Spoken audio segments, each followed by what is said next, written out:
Todos estos domingos que he estado compartiendo, hemos estado hablando acerca de la enseñanza básica de la palabra para esta casa, para esta congregación, y de cómo Dios quiere que caminemos y avancemos como hijos de Dios, hijos de Él, y podamos desarrollarnos en medio de una sociedad culturalmente cambiante y espiritualmente igual.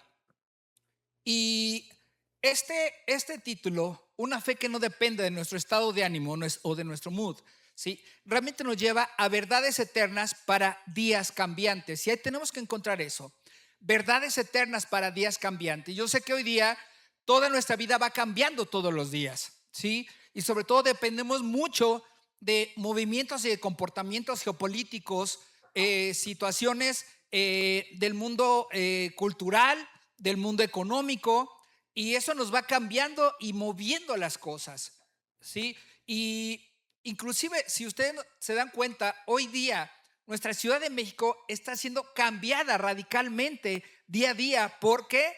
Por cuestiones del mundial. Entonces, físicamente la ciudad va cambiando, todo va cambiando. Si apresaron a X personaje, la vida va cambiando. Si la seguridad se mueve así, la vida va cambiando. Si esto pasa acá de tal manera, la vida va cambiando. Si hay sequía, la vida va cambiando. En fin, nos va llevando a cambios continuos. Pero el problema no está en los cambios, sino el problema está en que la gran parte de esos cambios alteran nuestro propio interior, nuestro espíritu, y nos meten en un nerviosismo que, aunque digamos, no, yo estoy bien, pero la verdad estamos nerviosos, inquietos por el qué va a pasar, cómo va a pasar, cuándo va a pasar y por qué va a pasar. Y es allí donde entonces debemos de centrarnos en esta verdad. Las verdades eternas para días cambiantes parten desde un punto central. Y amada iglesia, vivimos esos tiempos donde todo parece inestable. Las opiniones cambian, las verdades se relativizan. Sí, hoy día nuestras verdades son relativas dependiendo del cristal por donde miremos, a través de cuál miremos. Y las convicciones que pudieran ser algo real en nosotros se van diluyendo día a día. Y esto nos podría llevar a esta reflexión. Hoy no falta la información, ¿sí o no? Estamos informados de todo. Tú nada más abres tu celular y pícale y te despliega todas las noticias, todos los eventos, todo lo que pasa.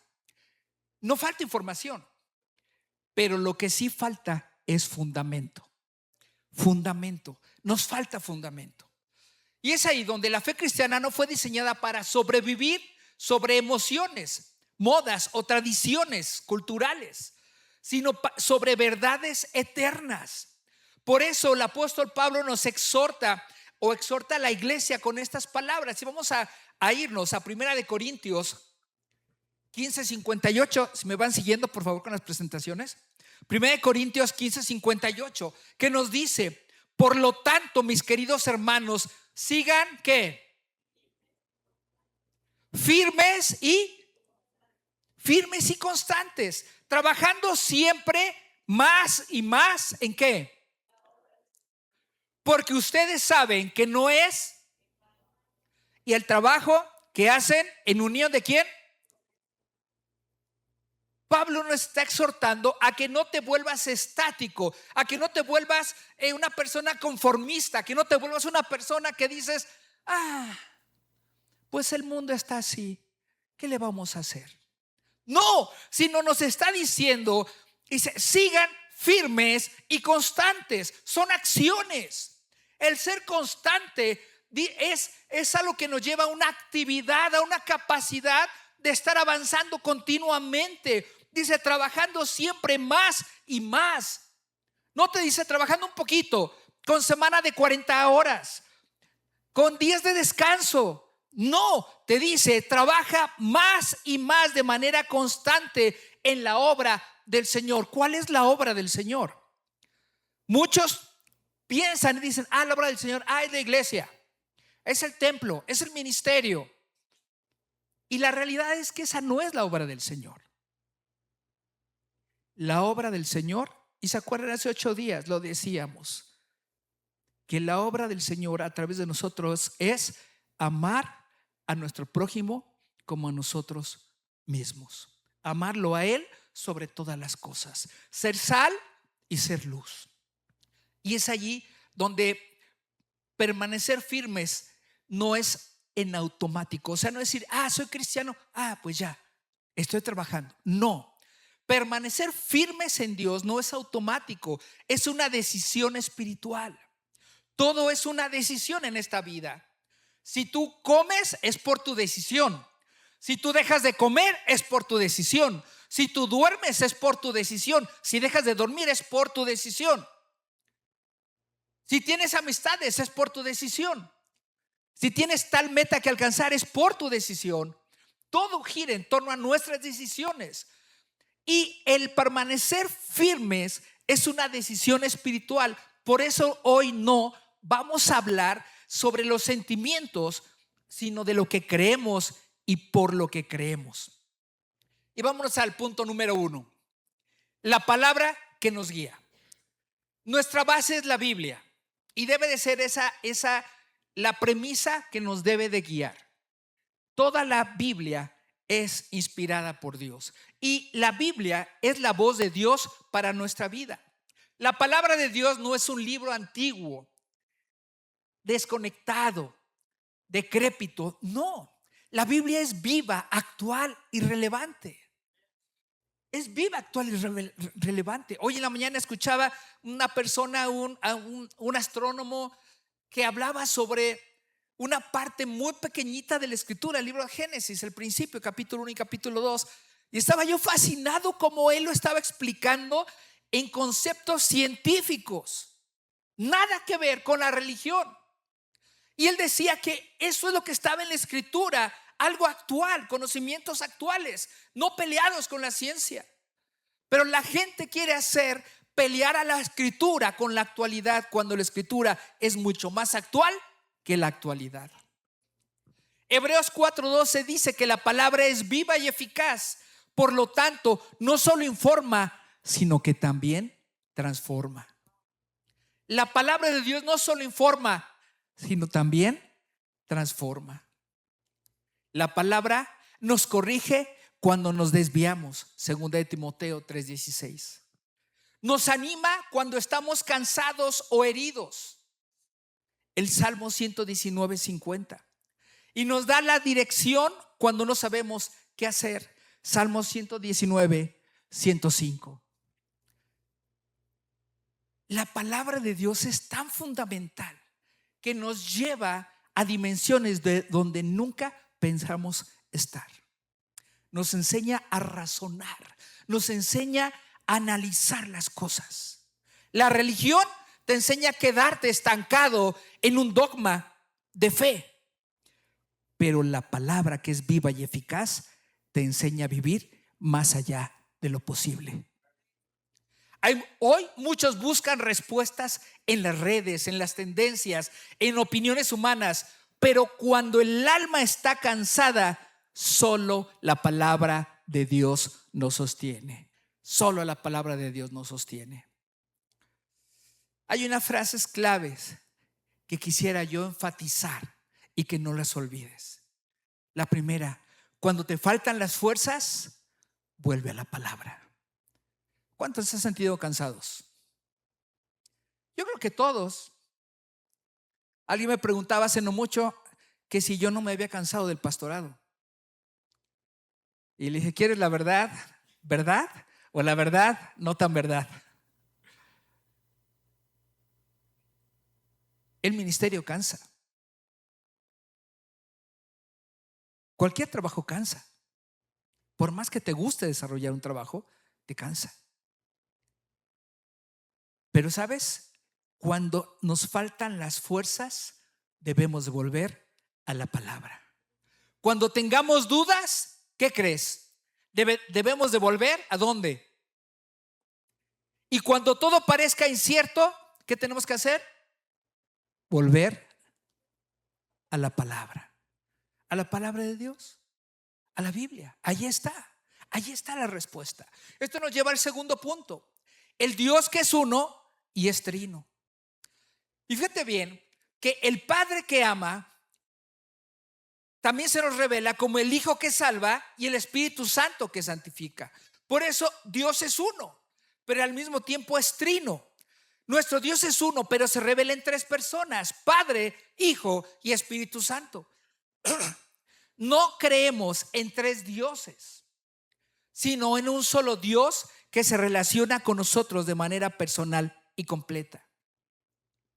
El Padre nos ama y nos creó con propósito, según Jeremías 31:3.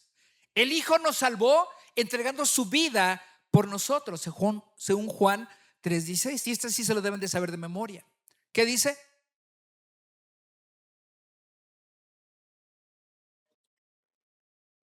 Híjole, como que comenzaron 25 y acabaron como 3. ¿Qué nos dice Juan 3:16? Porque de tal manera amó Dios al mundo,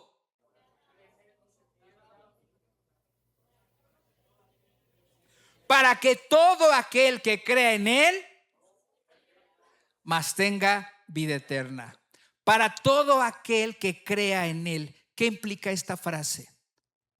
Actividad, decisión. No es para todos, solamente para todo el que decida seguirle. No es un texto para decir universal: ay, wow, sí, todos ya son salvos. No, solo aquellos que decidan creer y actuar. Y también nos dice que el Espíritu Santo vive en nosotros, nos guía y nos transforma, según Juan 14, 16 al 17. Y esto significa algo poderoso. No estamos solos, Dios no es distante y Dios camina con nosotros. No estamos solos, Dios no es distante y Dios camina con nosotros. Eso es lo que significa. En eso creemos. Por eso cuando muchas veces te has sentido triste, desesperado, deprimido, te has sentido solo, sola, no es porque Dios se haya alejado de ti. Dios está ahí. Solo necesitas ser consciente de que Dios está junto de ti.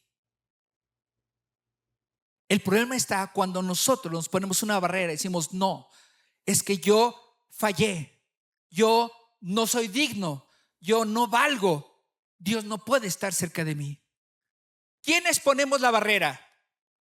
Nosotros, no es Dios. Somos tú y yo quien por nuestra propia decisión ponemos la barrera y nos separamos de Dios, cuando Dios está a un tris de distancia, tan cerquita de mí, que si yo volteo y le digo: ayúdame, ¿sabes qué va a hacer Él? Va a estar ahí para sostenerte. ¿Se acuerdan de la barca cuando iban los discípulos y Jesús iba también con ellos? Bueno, hay dos ocasiones en que iban en la barca los discípulos. Unos iban sin Jesús y otros iban con Jesús. Pero en ambos casos Jesús se apareció a la hora de los problemas. Cuando Jesús iba a dormir en la barca, los discípulos se desesperaron. Jesús estaba allí. Cuando Jesús no iba en la barca, los discípulos se desesperaron, pero Jesús llegó en el problema. Siempre está presente. Y esa es una realidad en nuestra vida. Y esto nos lleva a una ilustración central de lo que quisiera yo encajar. Y a veces pienso que de repente meto alguna ilustración, aparte de escritura, que nada tiene que ver con el mensaje que traíamos, pero siempre acabo sorprendiéndome porque Dios siempre habla y siempre tiene cosas en las que se hila su palabra. Así que vámonos a la ilustración, que es un frasco de alabastro. El frasco de alabastro. Y en Marcos 14 nos habla sobre una escena profundamente conmovedora. Y es una escena, y antes de comenzar ahí en esta parte, leyendo el capítulo 14, nos da algunas referencias, y esto me enriquece mucho porque dice que Jesús estaba en Betania, y mientras pasaba esto, faltaban unos cuantos días para la Pascua, o sea, para lo que es Semana Santa para nosotros. Y dice que los jefes de los sacerdotes y los maestros de la ley buscaban con artimañas cómo arrestar a Jesús para matarlo. O sea, por una parte estaban conspirando contra de él, pero por otra parte Jesús estaba a una cierta distancia en una aldea llamada Betania y estaba en casa de un hombre llamado Simón, y que por lo que describe el libro de Marcos dice que había estado enfermo de la piel, y esto es lepra. Entonces se supone que fue alguno de los leprosos que fue sanado por Jesús, y él lo recibe a Jesús y estaba ahí con él en la intimidad de su casa, disfrutando de su presencia con Jesús. Y dice que mientras esto sucedía, Jesús estaba a la mesa y hasta ahí todo parecía normal, hasta que una mujer entró en la habitación. No habló nada, no dijo nada, no se anunció y no se explicó del por qué estaba allí. Para la cultura de ese tiempo era algo insólito que alguien entrara de esa manera y que actuara de esa manera. Pero esta mujer traía un frasco de alabastro con perfume de nardo puro. El alabastro es una piedra traslúcida, muy cara, muy fina. Y los frascos de alabastro se hacían de tal manera, se labraban de tal manera que cuando se vertía dentro de ellos un contenido especial como un perfume de gran precio, se sellaba de tal manera que no había forma de que tú le quitaras la tapa y luego la volvieras a poner. Era romper la boca del frasco. Y entonces dice que la mujer solo traía ese frasco de alabastro con perfume de nardo puro, lo rompió y lo derramó sobre Jesús. La historia nos revela ahí que los discípulos se enojaron, empezaron a ver lo del precio y todo eso, pero yo quiero llegar a este punto. Inmediatamente surgen críticas e indignación. Cálculos humanos, más de 300 denarios, un año de salario. ¿Sabes? Para muchos fue un desperdicio, pero para Jesús, él vio algo distinto. Fue una adoración verdadera. O sea, y diríamos, ¿qué tiene que ver con todo el resto del mensaje? ¿Por qué? ¿Qué tiene que ver con ese mood de que estado de ánimo? Esta mujer utilizó el frasco de alabastro para expresar su estado de ánimo. Los discípulos utilizaron al acto de la mujer para expresar su verdadero estado de ánimo. Y Jesús mismo utilizó esto para expresar lo que él veía mucho más allá de lo que los ojos humanos podían estar mirando. Pero ¿qué representaba este frasco? Aquel frasco no era solo un objeto costoso, representaba seguridad, futuro y esperanza. Para muchas mujeres de esa época era herencia, dote, respaldo y provisión para los días inciertos. Y es ahí donde esta mujer se acerca a Jesús. Dicen algunos historiadores, algunos estudiosos, dicen que esos frascos de alabastro con perfume muy valioso es como si hoy día tu papá te heredara algunos lingotes de oro, o en México serían algunos centenarios de oro. Y eso podría ser una previsión para tu futuro. Las mujeres en esa época, si no se casaban y los padres morían, eran condenadas prácticamente al fracaso, a la pobreza, al repudio. ¿Por qué? Porque como tal no podían trabajar como un hombre, porque la cultura de ese tiempo era muy diferente a nuestra cultura de hoy día. Y entonces muchas veces les dejaba esos frascos de alabastro y podrían ser esa respaldo o provisión para días inciertos, si es que no se casaba. Ahora, si era una joven que se iba a casar, las doncellas tenían que dar dote a la familia o al marido, al novio, a la familia del esposo. Y muchas veces era ese frasco de alabastro lleno de ese perfume precioso, carísimo, que se daba como dote. Dicen algunos otros estudiosos, no sé si sea real o no, pero dicen que ese nardo puro no era tanto que fuera producido ahí en esas tierras, sino que se cree que podría venir de otras tierras lejanas. ¿Sí? Podrían venir inclusive de la India, dicen algunos. Otros dan otros datos, pero bueno, no sé cuál sea la realidad. Pero decía que eran unos elixir tan preciosos, tan caros, que eso hacía que fuera un costo exorbitante. Para un hombre gastar algo, tener algo invertido en un frasco que valiera más de un año de salario, era algo, wow, muy, muy fuerte. En un mundo que a menudo ha minimizado la voz y el valor de la mujer, el Evangelio nos recuerda que Jesús siempre ha visto valorado y honrado el corazón de la mujer, incluso cuando otros no lo hicieron, como estos varones que estaban ahí. Romper el frasco era una decisión sin regreso. Imagínate, no había tapa, no había reservas, era todo o nada. Eso es adoración. Lo que esta mujer hizo fue darlo todo. Ay, no, fue como les dije, quítale la tapa, pone unas gotitas, ciérralo y guárdalo. Lo dio todo, todo. No es dar lo que sobra, sino rendirse por completo a Él. ¿Qué reflejaba esta mujer? Les estaba diciendo no solo a los discípulos, no solo a Jesús, sino a todo el mundo, porque Jesús dijo que cada vez que se hablara de esa mujer se la iba a recordar en todas partes, en todos los tiempos. Estaba diciendo esta mujer, anunciando con su propio acto: mi entrega a Jesús es total, no es a medias ni es en base a mi estado de ánimo, es a pesar de todo, yo me entrego a Jesús. Lo más dramático de la escena no es solo ver el valor del líquido, sino el recipiente. Como les dije, el alabastro es una piedra translúcida y hermosa. El cuello del frasco estaba sellado herméticamente para preservar el intenso aroma.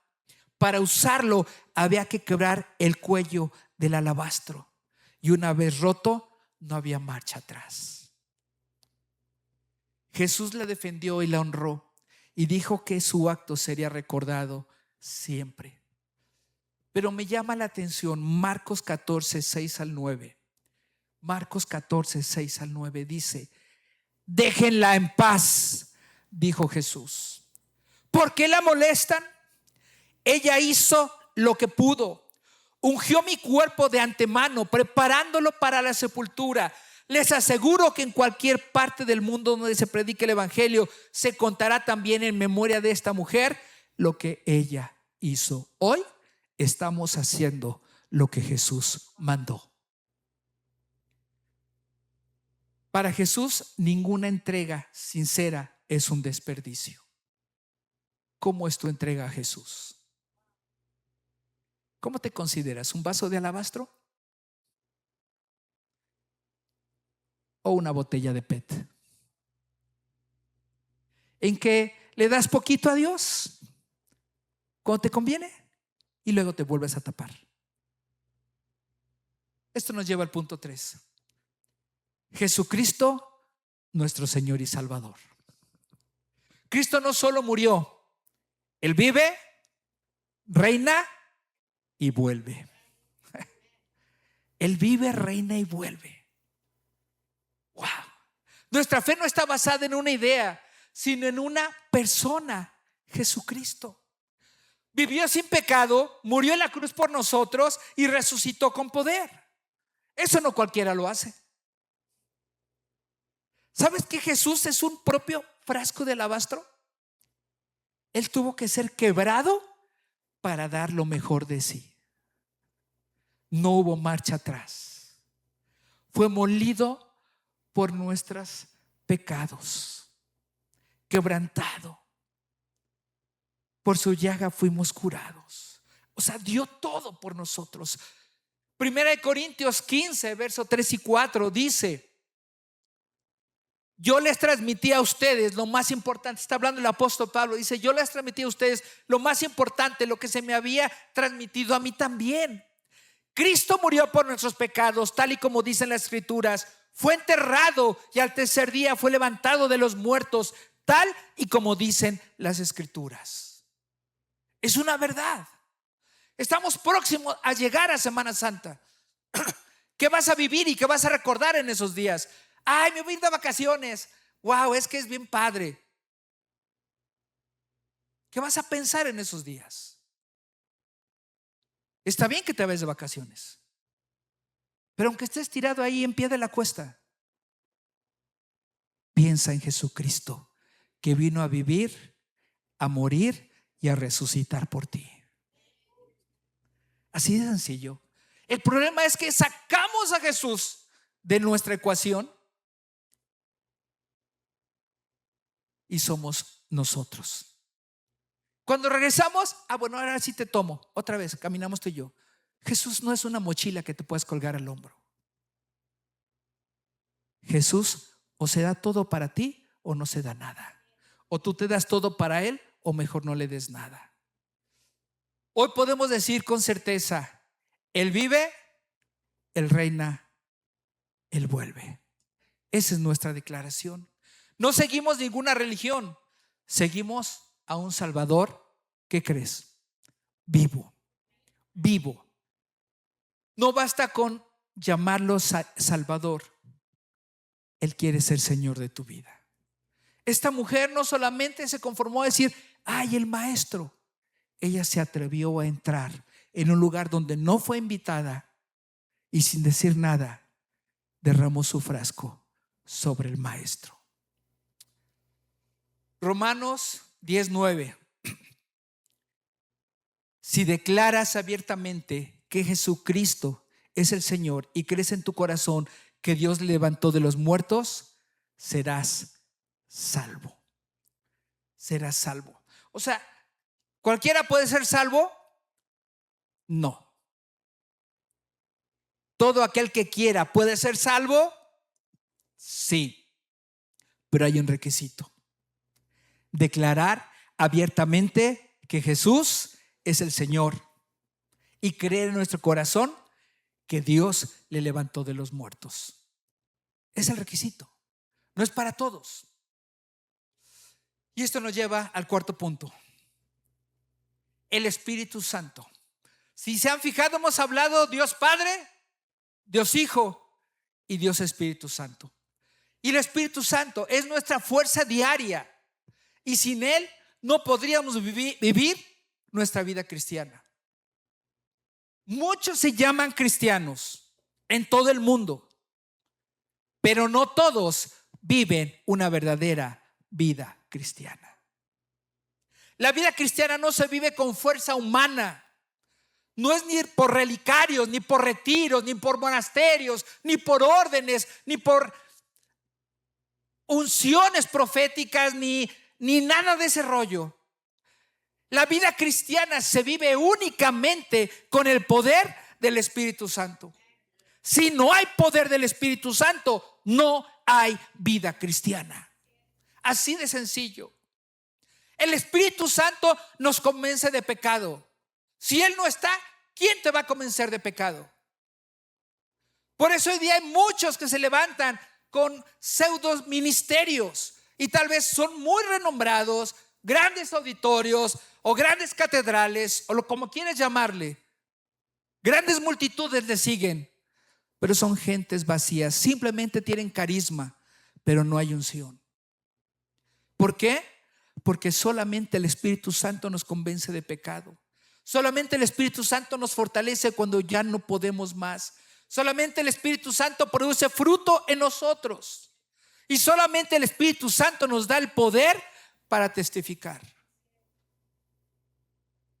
Yo no estoy parado aquí porque me tocaba. Es por la obra y la gracia del Espíritu Santo obrando en nosotros. Y ese también está en ti. Así que si tú eres una de las personas que dicen: ay, es que yo no puedo, ¿sabes qué? Sacúdete de esas palabras de mentira y de engaño. Si el Espíritu Santo está en ti, tienes toda la capacidad de hablar y de testificar el poder del Dios Altísimo. Y hay una verdad clave: lo que no puedes vencer con disciplina, Dios lo transforma con su Espíritu. A veces que tratamos de ser disciplinados en algo, pero nunca podemos concretarlo. ¿Por qué? Porque solamente el poder del Espíritu Santo transforma nuestras vidas. Cierre el llamado. Para llegar a ese cierre y llamado, tal vez hoy no trajimos frascos de alabastro en las manos, pero todos tenemos algo que deberíamos de soltar. Y eso es nuestro tiempo. A veces tenemos nuestro tiempo en un frasco de alabastro.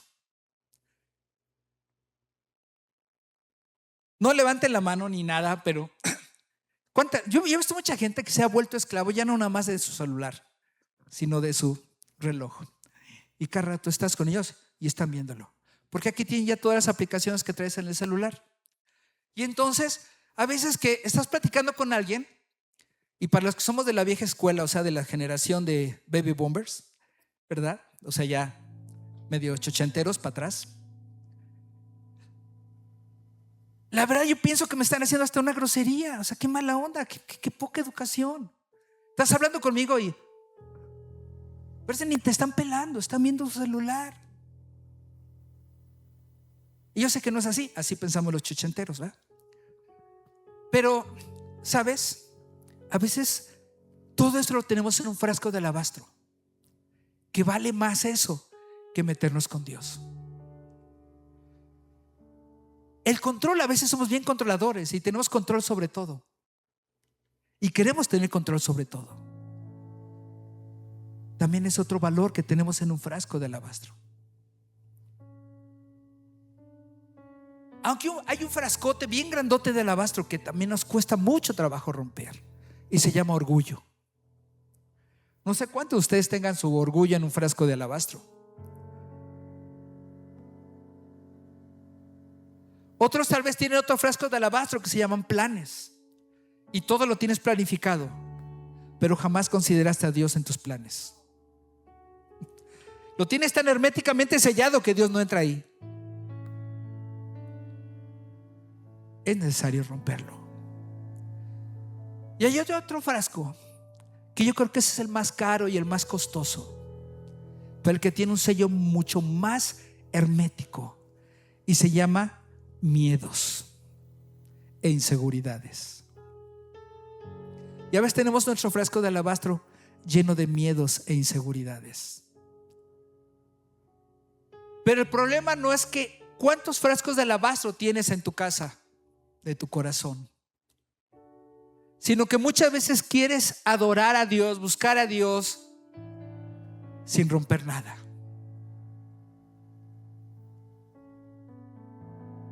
Pero esto nos lleva a enfrentarnos a una realidad: que para rendirnos ante Dios, a fuerzas tenemos que romper algo. No puedes rendir tu vida a Dios sin romper algo. Así que, ¿qué vas a romper? ¿Qué vas a romper? ¿Qué te vas a atrever a romper? Esta mujer que llegó a Betania, tal vez ese frasco representaba todo su futuro. Tal vez representaba todo su sustento y su garantía de vida. Pero a ella no le importó. Ella lo derramó a los pies del Maestro. Cuando una vida se rinde por completo, el aroma de esa entrega cambia la atmósfera. Quiero que pienses a qué habrá olido esa habitación con ese nardo puro derramado. ¿Qué cambió? El ambiente, la atmósfera. No sé si ustedes han olido el nardo. A mi madre le encantaban los nardos, y siempre en la mesa del comedor había nardos en el jarrón. Yo llegaba y me gustaba tronar los que todavía no habrían abierto las flores, pero me encantaba cómo olían.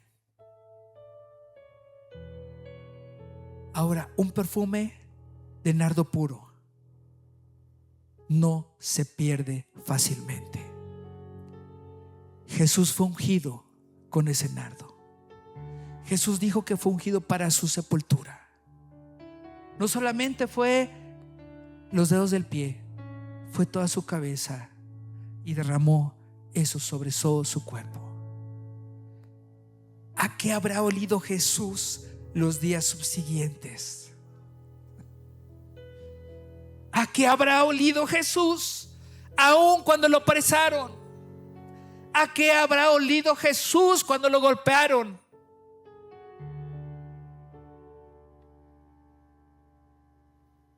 Ese aroma era el testimonio de una vida entregada, donde entregó todo. ¿Tú qué le vas a entregar a Jesús hoy? ¿Qué le vas a entregar a Él? Yo quiero pedirte que ahí donde estás, no te pongas de pie. Quiero que pienses nada más en esto. ¿Qué frascos de alabastro tienes guardados? ¿Y por qué eran guardados tan herméticamente? Porque si entraba alguna mosquita, algún insecto, lo echaba a perder. Eran herméticamente cerrados. ¿Cuántas veces nosotros guardamos cosas tan herméticamente, pero que están echadas a perder dentro? Así que te voy a pedir que cierres tus ojos ahí donde estás, y que pienses un poco acerca de qué frascos de alabastro puede haber en tu vida. ¿Qué estados de ánimo han limitado tu fe? ¿Qué es lo que te ha restringido para tener ese encuentro verdadero con Jesucristo y vivir en plenitud con Él, en compromiso con Él? ¿Qué te está impidiendo hacer eso? Y si tú allí donde estás comienzas a darte cuenta que hay frascos de alabastro que contienen perfume echado a perder, te voy a pedir que una mano la pongas en tu corazón y la otra mano la levantes.